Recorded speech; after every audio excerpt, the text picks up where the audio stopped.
Hi, welcome to Chemistry. I'm Jim Burnham, and today we're talking about atomic structure and the periodic table. This is English chemist John Dalton, the inventor of the atomic theory, which we now use in chemistry. Basically, his theory is that all elements were composed of tiny, indivisible particles, and so he called them by the Greek word atomos, which means indivisible. He conceived them as kind of solid spheres, and each sphere was unique to each element. Basically, he thought that atoms of differing elements were different. They were made up of different spheres, and atoms of the same element were identical. And that all chemical change didn't involve the conversion of one kind of atom to another kind of atom, but simply the rearrangement of atoms. Every atom stayed as it were. It's indivisible after all, unchangeable. And all chemical change could be explained by the rearrangement of these different kinds of atoms. That brings us to the structure of the atom. Well, we now know that atoms are not indivisible after all. We know at least two out of four of his ideas here turned out to be incomplete. It turns out that atoms are divisible, and it turns out that atoms of the same element are not perfectly identical. We'll talk about that when we talk about isotopes. Here is this is called a super collider. This accelerates particles up to or near the speed of light, and then it slams them into each other, and then it looks at the difference, looks at the results. So here are some of the results of these high-speed collisions, and these are some subatomic particles that are released, and scientists track these. Well, it turns out there are three basic subatomic particles. Now, there are some particles even smaller than these, but for the purposes of chemistry, these are all we need to worry about. Electrons, protons, and neutrons. Electrons are responsible for the chemical behavior of an atom. A proton is responsible for the chemical identity, the identity of the atom, and the neutrons are along for the ride just to add some weight and to create things called isotopes, which we'll talk about later. Electrons. Well, electrons are negatively charged particles. They were discovered by J.J. Thomson, English physicist, just before the 1900s, and he did it by looking at a thing called a Crookes tube, or a cathode ray tube. And this is a really interesting implement. It has two electrodes of metal, and it's a vacuum tube. And once you empty the air out of it, you can put any kind of gas in there. And once you attach electricity to it, what happens is that there's rays that travel from the anode to the cathode, and they make a kind of a fluorescent stream going between those two electrodes. Thomson saw that the cathode rays were attracted to the positive anode, or the positive part of the electrode. So this is the negatively charged one. Ignore this. This picture is backwards. The direction is actually going this way. It's going from the anode, which is negatively charged, and to the positively charged cathode. And Thomson noticed that those rays were attracted to a positive magnet and repelled by a negative magnet. So here's an example. Here you can see them streaming, and with this negative side of the magnet, you can see that these particles are deflected downward. This, by the way, this cathode ray tube is what TVs were built out of, and CRT screens, and all kinds of other technology, visual aids, because you can beam these to a fluorescent surface, and then it will create images, and you can manipulate it. You can move them by means of magnets. Anyway. So he proposed that the cathode rays were actually streams of negatively charged particles moving at high speed. And he dubbed them electrons. And here's what he noticed, though, that was really kind of remarkable. He noticed that it didn't depend, the cathode ray did not depend on the kind of gas used inside the vacuum tube. It didn't depend on the kind of metal used for the electrodes. This stream was present no matter what kind of metal you used and no matter what kind of gas you used. So it wasn't particular to the particular elements that you were using. So he theorized that these negative particles, these electrons, were part of all atoms. They were part of all elements, not just the ones used for the electrodes. And so he concluded all atoms must have electrons, these negatively charged particles. American scientist Robert Millikan performed his famous oil drop experiment in 1916, where he sprayed oil into a container, and then he used X-rays to produce a charge on the oil droplets, and then he balanced those. He suspended them between a positive and a negative plate. And by keeping track of the electricity used to counterbalance the gravity of these charged droplets, he was able to calculate the charges on the oil droplets. And he found that all the drops had charges which were multiples of this number. And he concluded that this must be the fundamental charge of an electron, because it's always multiples of that tiny number. And from that, he was able to calculate the mass of the electron, and it turns out to be basically 1/2000th of the mass of an electron. This brings us to protons. Protons are positively charged particles. So if cathode rays are electrons, negatively charged particles, streaming off of atoms, what's left behind? Not this silly movie or that silly book. What happens when hydrogen, for example, which is our lightest element, what happens when it loses an electron? Think about it. We know that atoms are electrically neutral. We know that electric charges are carried by particles of matter, namely electrons. And we know that there are no fractional charges. These negative charges are whole number multiples of the basic negative charged unit. And we know that when negative particles combine with positive particles, the result is a neutral particle.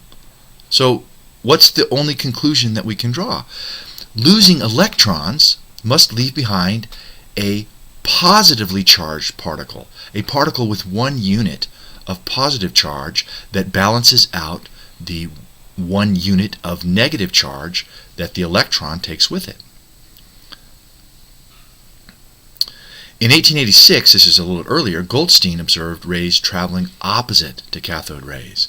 So you have the cathode rays traveling in one direction, and you have some positive particles traveling in the other direction. He called them canal rays, and the conclusion was that they must be positive particles counterbalancing the electrons, the negative particles. So he called them protons. And it was found that protons have a mass about 2,000 times that of an electron. James Chadwick discovered the neutron in 1932 and was awarded the Nobel Prize in Physics for that. He confirmed what scientists had long suspected, that in addition to a heavy proton and a superlight electron, there was also something called a neutron that had a neutral charge. It was a subatomic particle with no charge, but with a mass nearly equal to that of a proton. So this brings us to the question of how is an atom structured. So we have 3 subatomic particles. We have the electrons, negatively charged, the protons, positively charged, and the neutrons with no charge. How do these all fit together? Well, Thomson had the idea of a plum pudding model. Basically, that all the electrons and protons and neutrons were all kind of mixed together in a soup or a pudding. In 1911, Ernest Rutherford tested this theory. So this would have been, I guess, before they knew about the neutron. So basically, they're conceiving all of the protons and the electrons kind of haphazardly, randomly mixed together. Well, Rutherford decided to put this to the test. In addition to having an awesome handlebar mustache, he had a great idea for an experiment. So what he did is he took a thin strip of gold foil and he bombarded it with massive, high-speed alpha particles. And this stream of alpha particles was expected to just pass right through this thin gold foil strip. And most of the particles did, which is what he would have expected with the plum pudding model. But to his surprise, some particles, a few, were deflected at small angles, and a few others were deflected at wildly large angles, and some even were reflected right back towards the source. Now, why was this surprising? Well, if the plum pudding model was correct, it should have punched through with minimal interference. But no, they didn't. He said it was like a howitzer, like a cannon, basically, bouncing off tissue paper. So he had to come up with a new theory. There had to be a new theory about the way the subatomic particles of an atom were structured. And this is known as the nuclear model of the atom. That the atom is mostly empty space. That all the positive charge and almost all the mass is contained in a very small, dense region, which he called the nucleus. And this tiny central core of the atom was composed of protons and, when it was later discovered, neutrons. So you have this tiny, dense core, and when those alpha particles, mostly they would just pass right through space. But once in a while, when they came really close to or actually hit the nucleus, then these heavy alpha particles would be reflected back, or make wild deflections that he could see in that experiment. What's the size of the electrons? And the electrons, they fly around in these orbital patterns, more like an orbital shell. It's not just like a simple planetary motion. They make an orbital shell, a cloud, around the nucleus. But the distance between the nucleus and the electrons is astonishingly large. If the nucleus were the size of a marble placed in the middle of a football field, in the middle of a stadium, the electrons would be the size of the stadium. The nucleus would be the size of the marble. And the rest, everything in between, would be empty space, which is why those alpha particles could zoom through with minimal interference and only once in a great while come close enough to the marble to be bounced back by it or deflected by it. So, if you're keeping track of all the discoveries, Thomson in 1897 discovered electrons. Millikan in 1916 discovered charge and the mass of electrons. Goldstein, a little bit before this, discovered positive particles, protons. Chadwick in 1932 confirmed the existence of neutrons. And Rutherford in 1911 discovered this nucleus, the tiny central core, and gave us the nuclear model of the atom. Alright, this brings us to atomic number. What makes one atom different from another? It's the number of protons. Helium has one proton. The next element, hydrogen has one proton. The next element, helium, has two protons. The next element, lithium, has three protons. So the element's identity is determined by the number of protons. And they are built, basically, elements one proton at a time.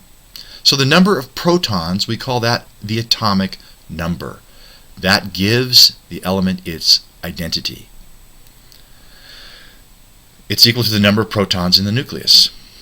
So how many protons are in this nucleus? Well, let's say we can't tell.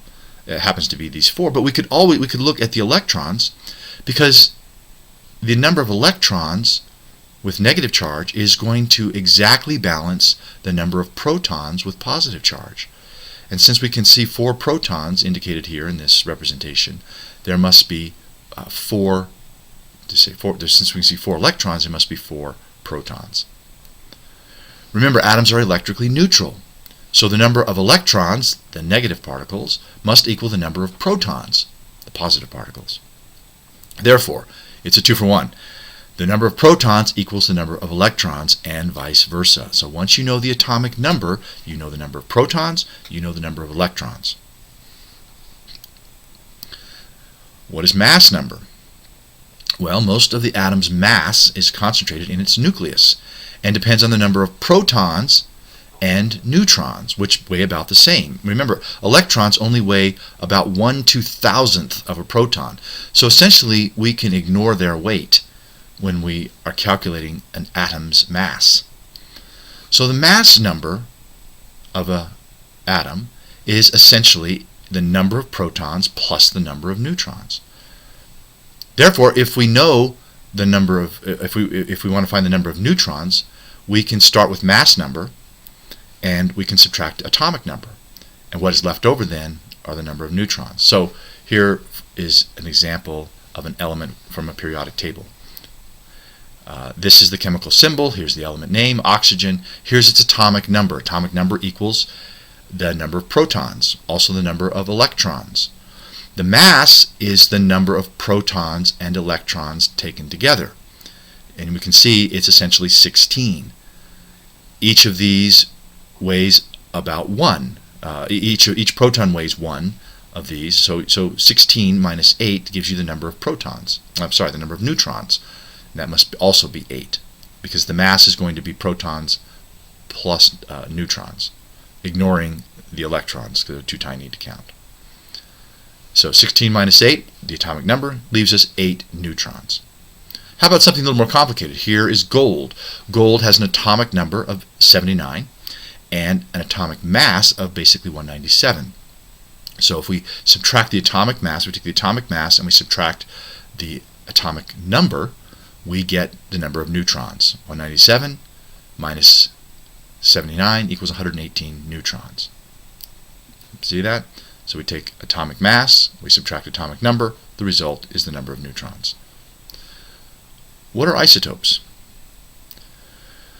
Well, you may have noticed, if we go back, if we look at oxygen, we see that it's almost 16, but it's not exactly 16.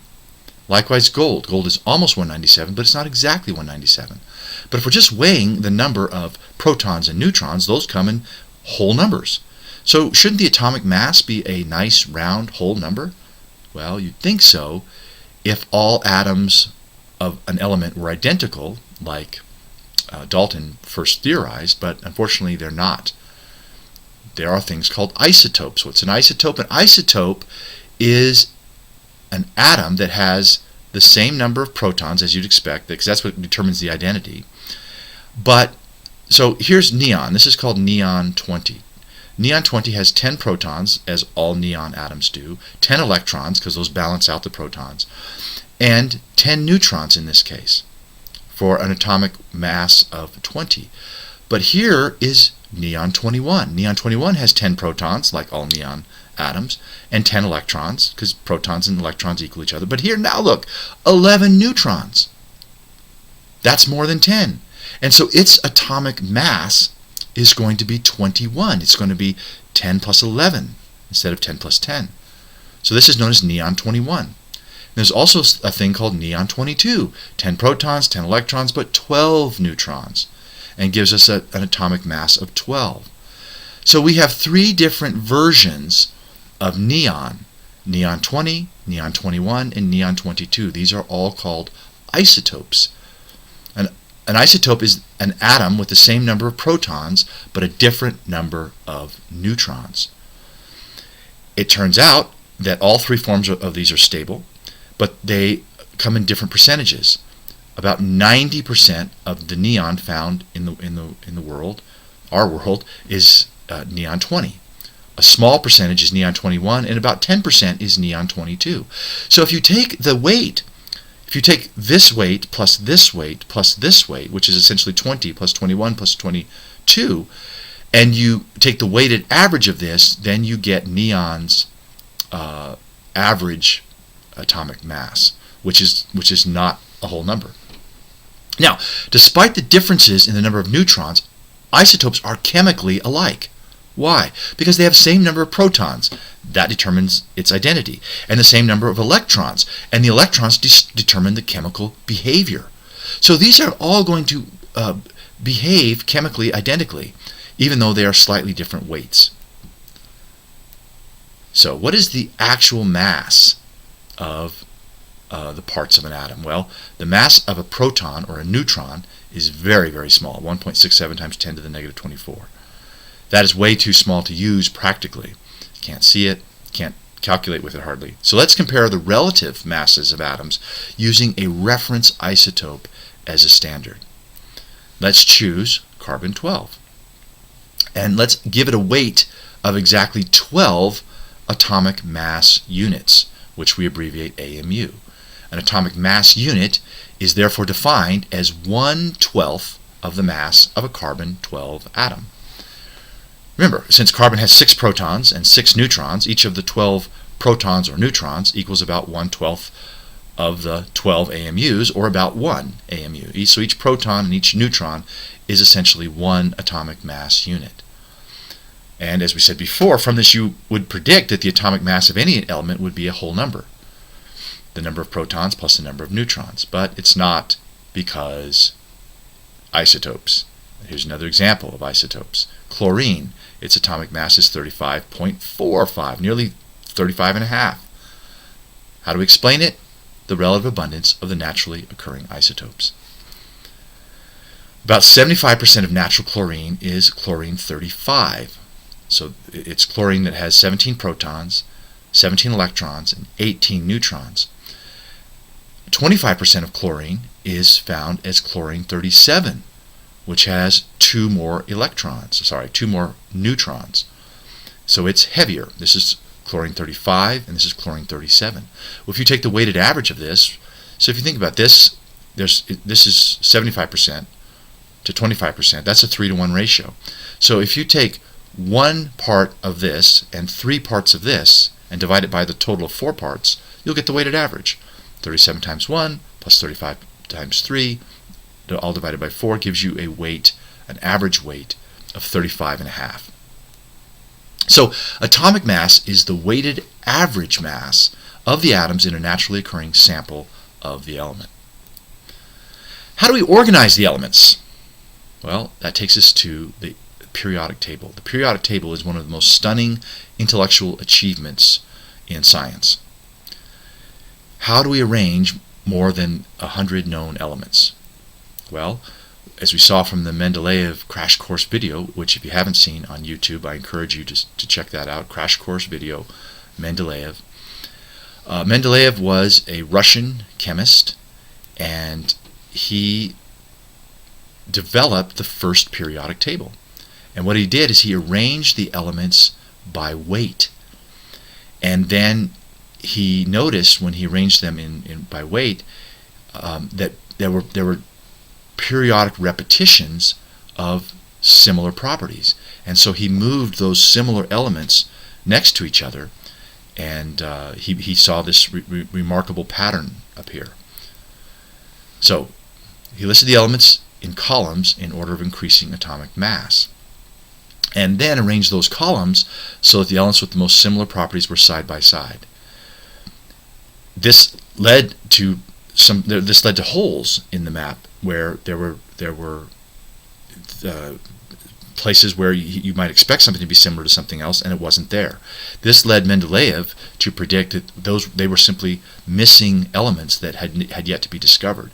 And it turns out he was right, and he actually was able to predict the characteristics and properties of those missing elements based on the similar properties of the ones that he already had. Well, that's a stunning thing. In 1913, a British physicist, Moseley, determined the atomic number of the atoms of the elements. And so instead of arranging them as Mendeleev did by increasing mass, because that's all Mendeleev had to work with, Moseley arranged them in the order of atomic number, which does vary slightly from atomic mass. And that is the way the periodic table is arranged today. So here is the periodic table of the elements. And as you can see, here's the number up here. This is its atomic number 1. number 2, number 3, 4, 5, 6, 7, 8, 9, 10, and so on. These are called, going horizontally, these are called periods. And the reason they're called periods is that they're periodically, as you count along, as you add up atomic numbers, you get periods of repetition. For example, lithium here is very easy to define characteristics. It reacts explosively with water, for example. And then as you add these atomic numbers along, then you get to sodium, and sodium is just like lithium. It's a shiny metal, and it reacts explosively with water. And then you go along again, and you get to potassium. Shiny metal reacts explosively with water. So you begin to have this recurring pattern of elements with very similar physical and chemical properties. So these rows are called periods, and these columns are called groups. And we'll talk about these groups, but these groups all have similar physical and chemical characteristics. There are alternate ways to arrange this table. Here's one, here's another, here is yet another. And there's nothing wrong with any of these. It's just different ways to logically organize by atomic number and chemical similarity. Here's another one. Here's another one. So, for example, here are all of the noble gases. Here are all of the halogens. Let's see if we can find. Anyway, here's another one. But let's go back to the modern periodic table. So, as I mentioned, the horizontal rows are called periods. And the properties vary as you move across the period.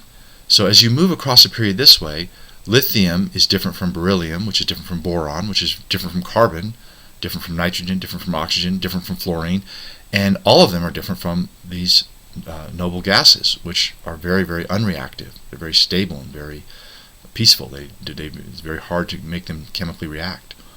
And then after you get past these peaceful gases, boom, you're right back here to the reactive metals.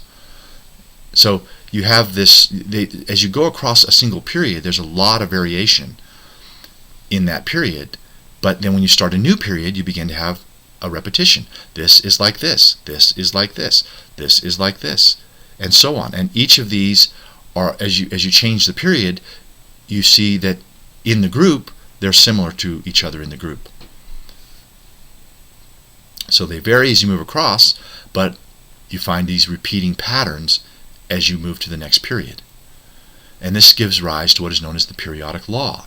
When elements are arranged in order of an increasing atomic number, there is a periodic repetition of their physical and chemical properties.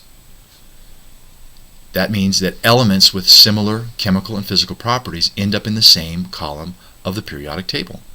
So all of these metals react explosively with water. These are known as the alkali metals. These are known as the alkali earth metals. These are known as the halogens. These are known as the noble gases. And in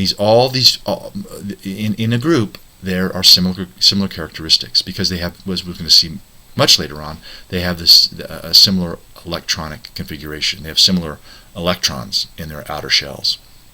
And as we said before, electrons are what determine chemical behavior. So each vertical column is called a group. Each group is identified by a number and the letter A or B. So if we go back here, you can see this is 1A. This group is called 2A. Then 3B, 4B, 5B, so these are all B's.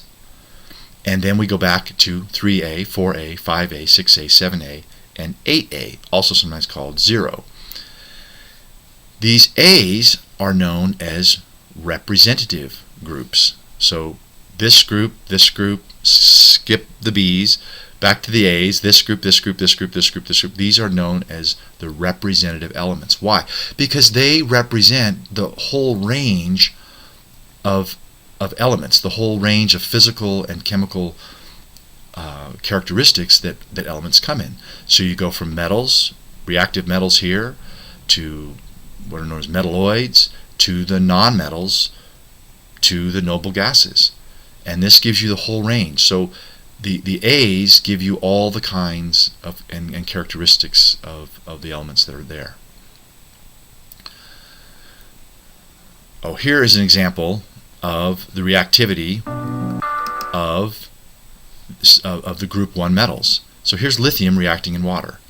And as you can see, it reacts very vigorously when exposed to water. And as we move on here, we're going to see sodium reacting with water. Okay, again, it reacts very explosively with water. Must have thrown a big chunk of sodium in there. Here's the next element in that group, potassium. And here is how it reacts with water. Okay, again, a very vigorous, almost explosive reaction in water. Here's one called cesium, the next one down in that group. And I don't know why they're doing it in slow-mo. I guess so you can see, yeah, you can see how reactive it is. Oh yeah, you can see it's very explosive.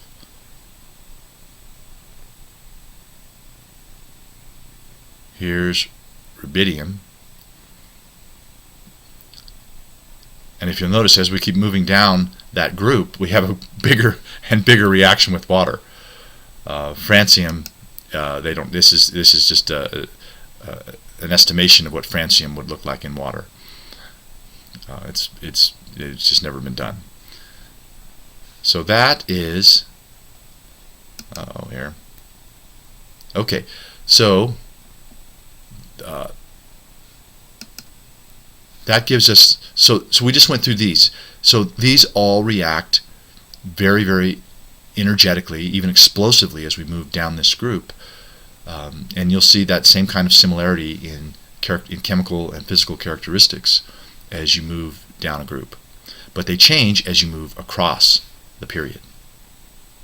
So, as I mentioned, they're called representative elements, all the A's, because they exhibit a wide range of all the characteristics.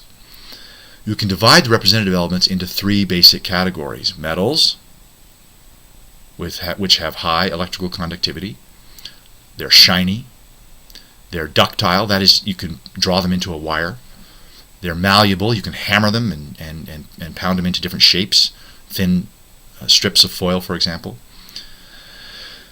That first group we just saw are called alkali metals, and the second group are called the alkali earth metals. So these are alkali metals, these are alkali earth metals, these are known as halogens. These, as I said before, are the noble gases. This giant group here in the middle, all these B elements, all these B groups, these are known as transition metals. And in the transition metals, there's even a further group. So these two right here are these two. So if you're able to paste these two, so here's the lanthanides and here's the actinides, and the lanthanides and actinides would fit right here and here. But if you put them in, it would just make the table too wide for the average piece of paper. But that's where they go, and they are called the inner transition metals. So all these group B metals are metals. So metals, metals, metals, then you get to a group here known as metalloids. These ones in pale blue they have characteristics that are similar to the metals, but also similar to these non-metals right here, as we're going to see. So these are the 3 groups we're going to talk about: metals, non-metals, and metalloids. So most non-group A elements are also metal. As we said, all the transition metals, all the inner transition metals. So these are metals, this whole giant block is metals, and a lot of these are metals. These ones in green are metallic as well. It's only this small group over here of about 20 elements that are non-metals. So of the 100 or so chemicals, of the 100 or so elements that we have, about 80 of them are metals. The upper right-hand corner of the table, these elements are non-shiny, and they do not conduct electricity very well. And of those, group 7A is known as the halogens. Group 8 or group 0 is known as the noble gases. On some charts, periodic tables, you'll see a heavy stair-step line that divides the metals from the nonmetals. And the elements that border this line are known as metalloids. They have properties of both metals and nonmetals. They're kind of the in-betweeners.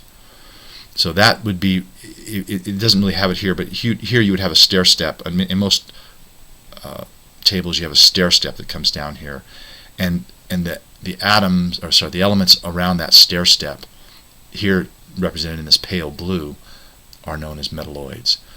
Among them here you see silicon. Silicon is used in computers extensively because it is conductive like the metals, but it also has some non-metallic properties, like it can form tons and tons of bonds like carbon does.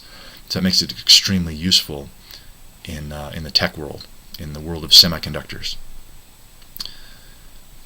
And that, my friends, is all.